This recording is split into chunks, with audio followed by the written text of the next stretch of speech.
Non, je ne supporte pas Manchester City. C'est un vêtement que j'ai mis parce que je l'ai à la maison, en fait. Voilà. Parce que tout le monde en commentaire vient de me dire, Riles, Manchester City, bon, enfin, bref, t'as compris? T'as compris? Tout le monde a compris. La question qui me revient le plus souvent concernant le monde des mangas, c'est qui est le plus fort entre Saitama et Sangoku? Tellement de demandes que j'ai eu là-dessus, à croire que j'étais le créateur de Dragon Ball Z ou de One Punch Man. Saitama du manga One Punch Man, créé par et Sangoku du manga Dragon Ball Z, Super, etc. GT, on s'en fiche. Mais qui est le plus fort des deux, Riles?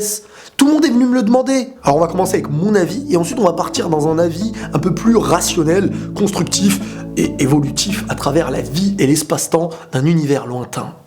Tu me suis ou pas? Ok, il est mort lui déjà. Bon, c'est vrai, j'imagine que sur YouTube vous avez dû voir ce genre de vidéo un million de fois, tu vois. Mais quelque part, moi je m'en fiche en fait, tu vois. Moi je fais ma vidéo si j'ai envie de la faire et j'ai pas été regarder si elle a déjà été faite. Voilà, comme ça personne me perturbe dans mes idées, etc., etc. D'accord? T'es content ou t'es pas content? Si t'es pas content, bah je peux rien faire. Hein, tu mets un dislike, tu m'insultes, tu fais ce que tu veux. Hein. Liberté d'expression. Je préfère préciser parce que les geeks machin disent ceci, otaku machin cela dit cela, ça c'est leur vie, tu vois. Moi je partage avec mes abonnés, mes futurs abonnés et ceux qui ont envie de me voir en parler, tout simplement. Alors je vous avoue que dans cette bataille, j'ai clairement mon parti pris et il s'appelle Sangoku. Pour moi, c'est vrai que Saitama, il est super chaud, à l'aide d'un seul coup de poing, il défonce certains adversaires, etc. Mais déjà pour l'instant, parce que je n'ai pas lu les scans, mais pour l'instant, faut dire la vérité, dans One Punch Man, les méchants, à part le dernier, là, machin avec un seul œil, ils font pas rêver, ils font pas peur. Hein. Je te dis la vérité, hein. Même moi je me balade dans la rue, j'en vois un comme ça, je me dis... Oh, dis donc, tu me fais peur, juste histoire qu'il me laisse tranquille. Hein. Bon, j'avoue, je tape une pointe. Quand même, parce que je suis un humain, tu vois. Mais Saitama, voilà, il les a tous défoncés. C'est vrai, Saitama est super fort. One Punch Man, ça veut tout dire. Un seul coup de poing, tu vois. Monsieur, un coup de poing. Et j'aime bien le manga, donc si je dénigre certaines choses, c'est par amour, encore une fois. Quand t'aimes pas quelqu'un, tu le calcules pas.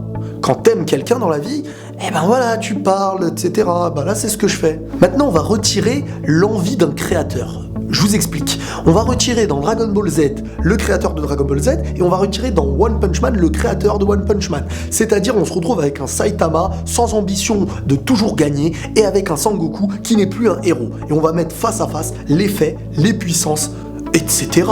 Un petit détail qui m'a tapé à l'œil. Vous vous rappelez, dans One Punch Man, à un moment donné, Saitama se retrouve face à un astéroïde qui tombe. Le truc, tu vois, il a mis un coup de poing, il a réussi à le détruire. Beaucoup de détritus, de l'explosion, tu vois, c'était compliqué, ça a un petit peu détruit la ville malgré tout, mais il a sauvé la vie de la ville. Mettons à la place de Saitama Sangoku. Quand on sait qu'un Genki-Dama est capable de tuer un Kid Buu qui est capable de détruire une planète tout entière, je me dis que Sangoku aurait eu beaucoup plus de facilité à détruire un astéroïde. C'est un petit détail, One Punch Man en était qu'à ses débuts, je peux le comprendre. Personnellement, pour moi, Sangoku part clairement avec un avantage, et encore, je ne parle même pas de ses transformations Saiyan, Saiyajin, truc machin chouette. Capable de voler, de se téléporter, d'exploser un petit peu tout ce qu'il a envie à distance, ouais, de fusionner, Enfin, c'est meilleur pour moi, excusez-moi. Dans One Punch Man, qu'est-ce qui nous tient en haleine? Sincèrement, ce qui nous tient en haleine, c'est vraiment le One Punch Man. Un coup de poing, savoir qu'il est presque imbattable, qu'il gagne à chaque fois. Parce que s'il perd et qu'il ne gagne pas en un One Punch Man, ça s'appellerait comment? Two Punch Man? Three Punch Man? Ça n'aurait plus de sens. Donc s'il vous plaît, évitez de comparer un nouveau-né avec un ancien, tu vois. Sangoku, c'est l'ancien, c'est l'ancêtre, le mec.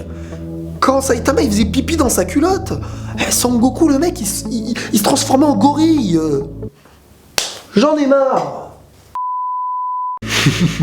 On va revenir, on va reprendre un petit peu nos esprits et on va un petit peu constater maintenant de manière un peu plus réaliste. Ma réponse est super simple, c'est incomparable. On compare pas un manga et un autre, un univers et un autre, une volonté d'un créateur avec une autre volonté d'un créateur. Si Sangoku serait dans One Punch Man, il aurait une volonté selon le créateur de One Punch Man. Si Saitama aurait été dans Dragon Ball Z, il y aurait eu une volonté pour ce personnage du créateur de Dragon Ball Z, tout simplement. Donc en fin de compte, on peut s'amuser à les comparer leurs techniques, comparer leur vitesse, comparer des petites choses comme ci, comme ça, mais personne n'aura une réponse claire et nette. On peut avoir des avis de fans par-ci, des avis de fans par-là, mais à un moment donné, la vérité Personne la connaît. Donc voilou, mais je compte sur vous en commentaire pour faire la bataille de commentaires entre Saitama et Sangoku. Vos arguments, vos pour, vos contre. Abonnez-vous, hein.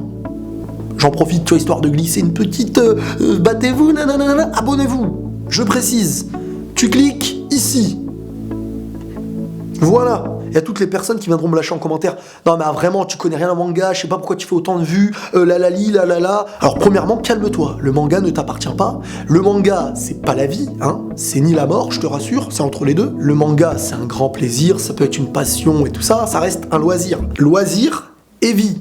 On mélange pas. Il y a des gens, quand je les vois me lâcher certains commentaires, on dirait que se tromper dans une phrase ou dire une petite faute sur un manga, c'est comme si j'avais un petit peu frappé sa famille. Calme-toi. Respiration. Expiration. Respiration. Expiration. Voilà, tu mets ton dislike et je te souhaite la paix. Et les autres aussi.